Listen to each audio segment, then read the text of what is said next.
everybody, and welcome to the Ad Project Podcast. You're listening to Matt and Joe. So, for those who don't know, we own Ad Advance, which is a digital advertising agency, and we've got campaigns generating over hundreds of millions of dollars in sales. We're obsessed with finding the most effective Amazon advertising strategies, and then we built a system around it. So now we're here to share insights and give you weekly updates on trends, strategies, and best practices. Matt, how are you doing today? Doing well, Joe. Yeah. So today, what we're going to focus on is sponsored products manual campaigns. So on the last episode, we really hit on sponsored products auto campaigns, and now we're working our way down the funnel to the manual side. So for those who don't know, key benefit of manual campaigns is that you get to specify specific targets, whether it's keywords or product targets that each have their own unique bids. So for auto campaigns, we could just specify bids for the separate targeting types, whether it's close match, loose match, complements, or supplement or substitutes. In this one, we get to specify unique bids for each and every target, whether it's a keyword or product target. So Matt, maybe can you walk us through manual campaigns, kind of how they're structured, what's the typical controls that you have, and the different types of match types that we have for these campaigns? Yeah, definitely. So you said it, the key advantage of manual campaigns over auto campaigns is that you can specify your own specific targets, whether keywords or product targets, and assign each of them their own unique bid. So that gives you substantially more control over your campaign's performance. So the key components of a manual campaign would be keywords and product targets. Within a manual campaign, you can have you'll have ad groups, and ad groups can't house both keywords and product targets within the same ad group. They're either a keyword targeting ad group or a product targeting ad group. So the way we'll structure manual campaigns is typically in a series. So we'll have an auto campaign used for discovery. We'll find converting keywords and product targets, then move them down the funnel into that manual campaign. Within that manual campaign, we'll have ad groups for keywords, ad groups for product targets. We'll typically use ASINs as product targets. We don't use a ton of category targeting just because they tend to be quite a bit more broad. On the keyword targeting side, we take advantage of all match types. So my recommendation when you're setting up your auto and manual campaigns would be in your manual campaign, have an ad group for broad, phrase, and exact match keywords housed in independent ad groups because each serves a different purpose and they'll perform in a unique way. So that just gives extra visibility, extra control over that performance. You know where to go when you drill into a campaign to make adjustments and drive the results that you're looking for.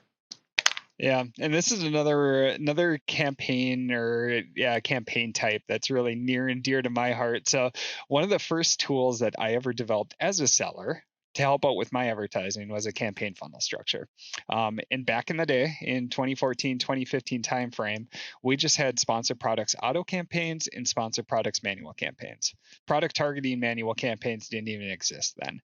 And so one of the first things that I built out was a campaign funnel structure that would automatically find good performing search terms, and they were all keywords at the time, and I would move them downstream to my manual campaigns. So Matt, maybe can you walk us through the general structure that you usually use for the campaign funnels? And then we can talk through more specifics on when you'd use each type.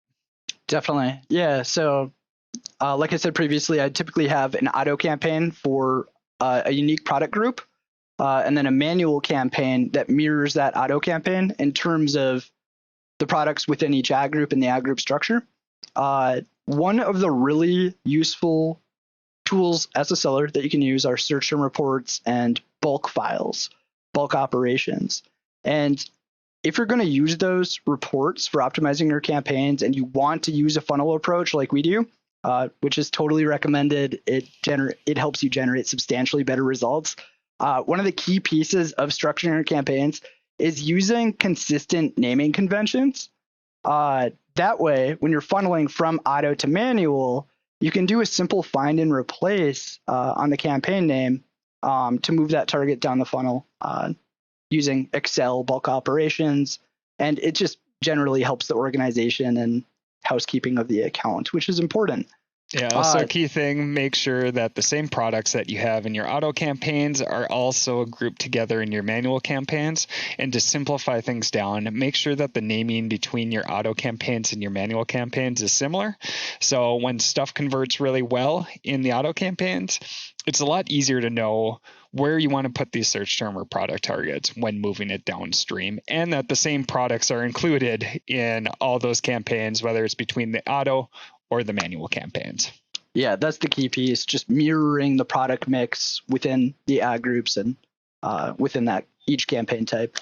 The other recommendation that I'd have would be to house each keyword match type in separate ad groups, just because what we'll use broad match for, or phrase match and exact match for, will be quite a bit different, and they'll perform quite a bit different at each stage in the funnel. So a typical manual campaign for, say, one product or one product group would have potentially 4 ad groups in it: a broad match ad group, a phrase match ad group, an exact match ad group, and a product targeting ad group. That segmentation just, again, helps with control, visibility, and the organization of your account. So walk me through, I've got my auto campaigns running, and let's say I'm selling luxury watches, and I see the search term stainless steel luxury watch that converts really well in my auto campaigns from the search term report. Walk me through what you do with it when you move this downstream. Sure. Yeah. So just as a general rule, when I'd move something downstream, I would move any search term that converts in the auto to the manual campaign, even just one conversion, regardless of ACoS even.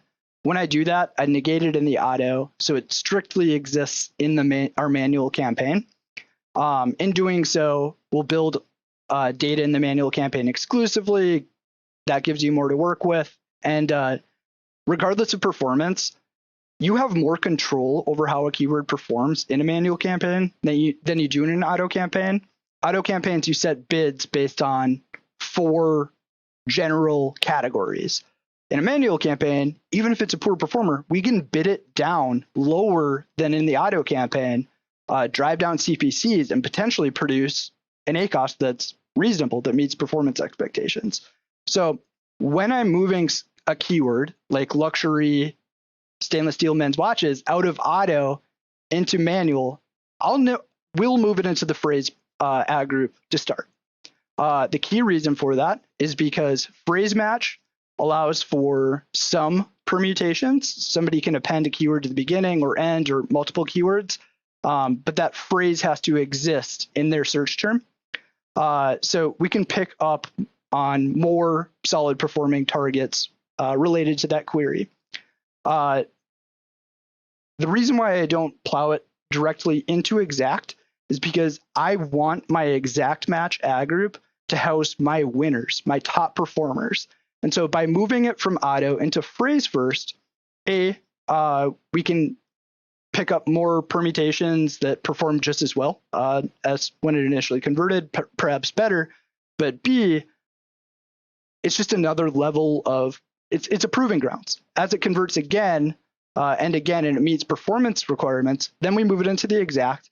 And then as we build out that exact ad group where we have the most control, and the search string that somebody types into Amazon is exactly what our keyword is, we know we have winners in there, and we can really fine-tune performance, drive more exposure to those really top converters, those top performers, and encourage productive spend, discourage unproductive spend.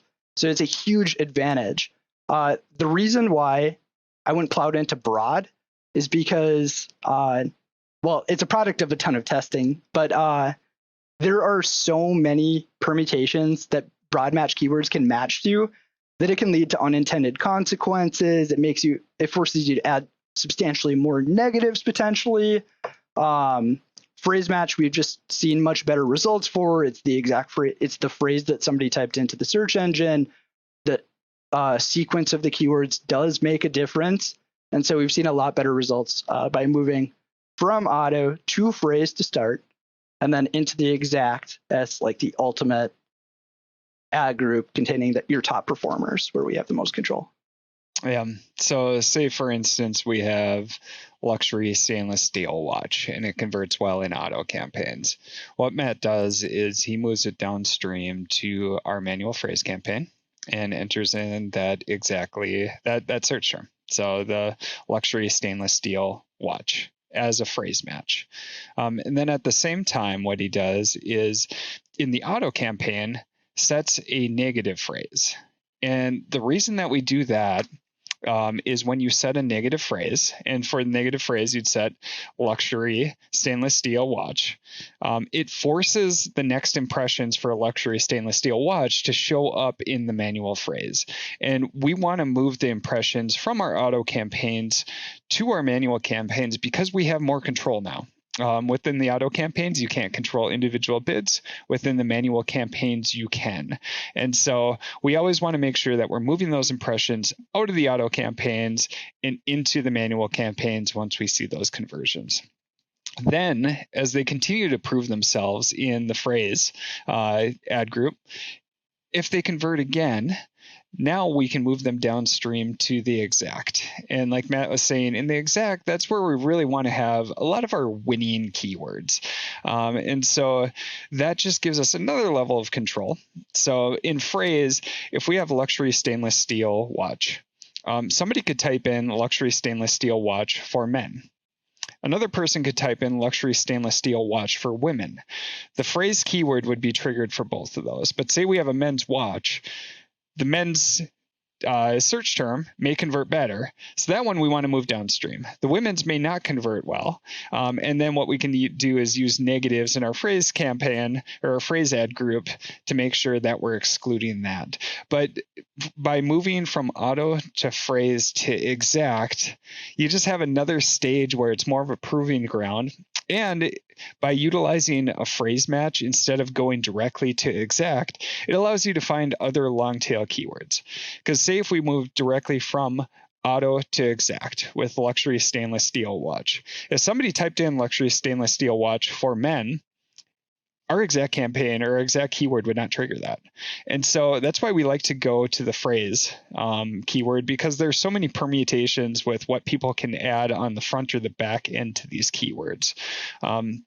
So that's one key piece. Matt, as we're looking at different keywords, like when we talk about long tail versus short tail, can you kind of explain the difference between the two and where you might use each? Yeah, definitely. So long tail keywords are traditionally low funnel keywords, meaning they're more targeted. They have a number of descriptors attached to them that relate to the product. So a long tail keyword would be men's stainless steel watches, luxury men's stainless steel watches. That is a number of descriptors associated with it. That's a mouthful. Yeah. But and so that's a longer tail keyword. A short tail keyword, an extreme example would be just straight up watch. That's as short as it gets. Or men's watch. It's not very targeted. It doesn't speak specifically to a product that they're looking for. It's probably a customer, a shopper that doesn't know exactly what they want, and they're browsing. They're potentially lower intent, higher in funnel. So one of the key things, though, with those long tail and short tail keywords is they reach a different audience, and they drive different levels of exposure. The amount of people that search for luxury stainless steel watch for men is going to be substantially lower than the people that search for men's watch or just watch. So if you're looking to drive awareness and drive volume to your products and get a lot of eyes on it because you have a compelling offering, low price or whatever, you want to get a lot of eyes on your product, build your brand, those high funnel, shorter tail keywords can be really effective. But we never want to ignore or move away from long tail keywords because they'll flat out convert, they'll perform well, and even though they're lower volume, they're going to have much higher conversion rates and deliver strong results. So we'll always target those long tail, low funnel keywords because they're going to be solid profit drivers. They're going to make money directly from your ads from those in a lot of cases. Those high funnel, they maybe won't earn you a return on your ad spend that's favorable to margin, and maybe won't return profits, I mean to say. But they'll reach a large audience and they'll get traffic to your store, to your product. So there's a lot of uses for both types. Yeah. And so one mistake we commonly see with newer sellers who are getting into Amazon advertising is really focusing on those very broad keywords. So you look at it and you see all the volume associated with men's watch, and try to target that. And what ends up happening is that results look really poor on the advertising side if you're looking in terms of ACoS. And the reason is that the term that you're targeting is so broad that you're going to get a ton of browsers, and not a lot of people are going to convert to sales. They're just looking for ideas at this point. Whereas when somebody types in a very specific search term, so luxury stainless steel watch for men, now at that point, you can really segment down your audience. So people looking for a women's watch aren't going to type that search term in. And so once you really narrow down your market with the longer tail keywords, those ones tend to convert really well. And that's what we're really trying to do with our funnel structure, is start at the very broad range in the keyword discovery phase and work our way down to those very long tail keywords that fit your product really well, are going to convert well and allow us to bid more because they convert so well that they're still going to lead to a solid ACoS. So that's just the high level viewpoint of really what we're trying to do there. So Matt, one piece that we didn't hit on is you said to set up a broad ad group, but we're not moving any converting search terms. We go directly from auto to phrase. So can you give me some instances where you use the broad keyword targeting type? Totally. Yeah. So we're not just relying on funnel automation to tell us what keywords and product targets to bid. We're doing our own manual keyword and product target research. It's a super important step of the campaign design process, and something that you should frequently review to make sure you're getting the most out of your campaigns. So where broad really comes into play is exactly what you were speaking to earlier, long tail keywords. So you mentioned we don't traditionally see a ton of long tail keywords in the accounts, the campaigns that we review before we take a client on. And that can be because it's tough to come up with long tail keywords that are indexed that people actually search for. So this is where broad match comes into play. Long tail broad keywords are awesome. You can pick a couple descriptors related to a product, pair it with a primary keyword, one of the main keywords for the product group that you're advertising, and come up with 50 permutations that you'd otherwise have to enter as independent keywords. So an example of that would be luxury, stainless, watch, men. Those 4 keywords could be mixed in any order, but when all of those attributes, those descriptors exist, that search, that audience is probably looking for your product. So that's where independent keyword research, coming up with a list of attributes and then appending them to like major short tail keywords related to the product, comes into play. Again, generate amazing results. So we'll use we like to use long tail broad in our campaigns. It allows us to enter maybe a list of 10 or 15 long tail keywords rather than a list of 50 or 100. And we don't have to necessarily worry if that exact keyword is indexed, because it's going to match to a large number of keywords that are searched for and indexed, and will generate volume. So it's an awesome tactic that I'd recommend to all the sellers that are listening to this. For sure. And so one other piece that we get a lot of questions on is, all right, a keyword that you can add into your campaigns is your own brand. So we won't get into the nuances on should you advertise for your brand or should you not. We can probably do a whole episode on that and take all the viewpoints into account. In general, we're big into advertising for your brand on Amazon for a wide variety of reasons. But just in general, how do you treat branded versus non-branded keywords in manual campaigns? Sure. Yeah. So one of the key things that you should be doing with your brand defense campaigns is brand defense keywords is segment them into a separate campaign. Don't house branded keywords with your general keyword targeting category keyword campaigns. There are a ton of benefits to having them in separate independent campaigns. The first is visibility. They're totally different strategies. So having them in two separate campaigns gives you high level visibility into how each is performing. Second, budget. Budget exists at the campaign level.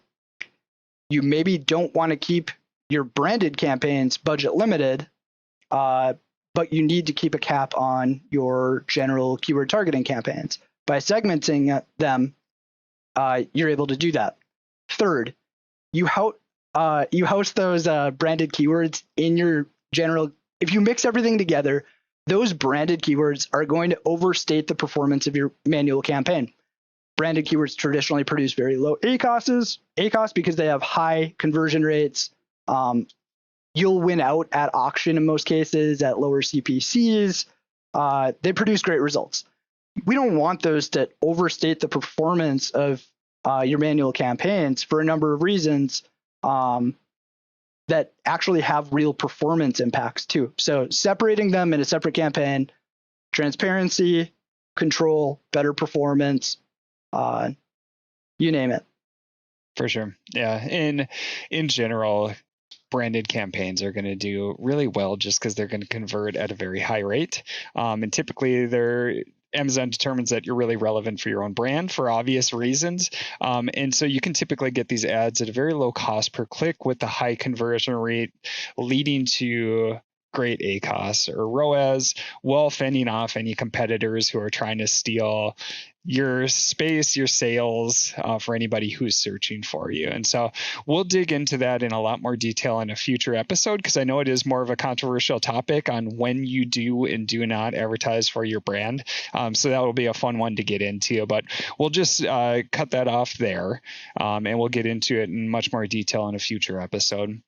So the other campaign type that we have are product targets. So this was a big addition when we can start doing product targeting campaigns to our manual campaigns.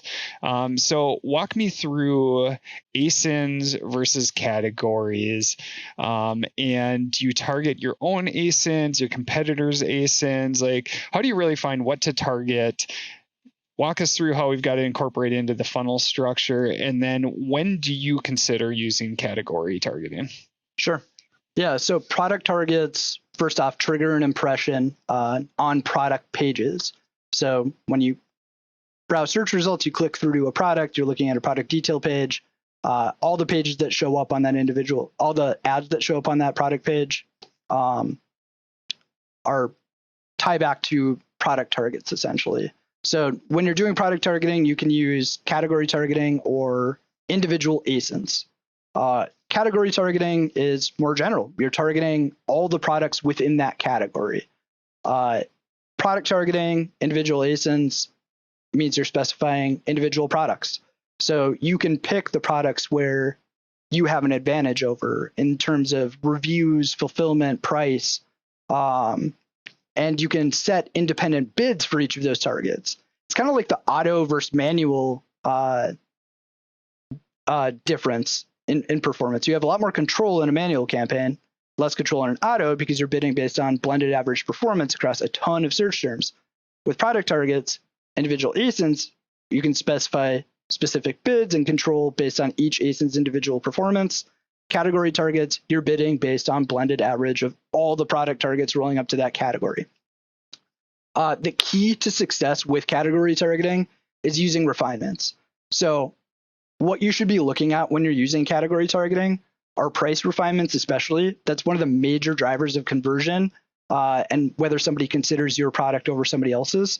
So if you choose products that have higher price points than your products, you'll probably see substantially better results in terms of category targeting. And then the rating modifiers are a really good tool too. So you could specify products with a rating worse than yours. So maybe you choose to target all products in your category that have 3.5 stars or worse. So category targeting can be successful. It can be a good product target discovery tool, but just make sure to use those refinements to see the best results. and make sure you're targeting an audience that would be interested in considering your product. Otherwise, conversion rate will suffer. For sure. For sure. Yeah. So this is going to wrap up our conversation on sponsored product manual campaigns. So really key takeaways. So if you're getting new manual campaign structured, so make sure that you've got a structure where you have separate ad groups for broad, phrase, exact, and product targeting. For those that already have manual campaigns running, the key thing is making sure that you've got a solid funnel structure that's continually moving high converting keywords or product targets downstream.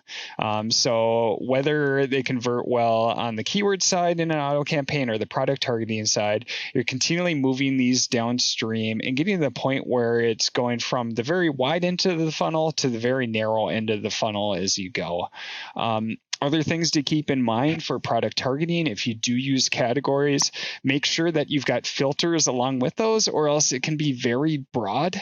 And then the final piece is if you're using broad keywords, make sure that you're focusing more on longer tail. So you've got a lot more different types of search terms specified within those longer tail broad keywords. And that just makes sure that you don't go too wide and get a lot of irrelevant search terms that are coming in tied to that broad keyword, which wastes a lot of spend. So from here, once you've got that structured, you've got a great campaign funnel structure, which can perform really well, give you a lot of great results, and sponsored products drive so much volume overall on Amazon. So these are all key pieces to success.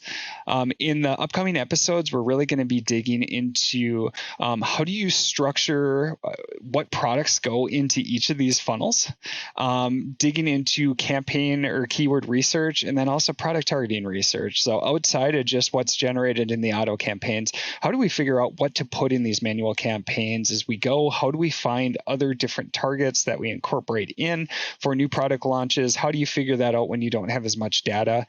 That's all pieces that we're going to cover coming up. So thanks a lot for listening. Hope you enjoyed it, and we'll see you soon.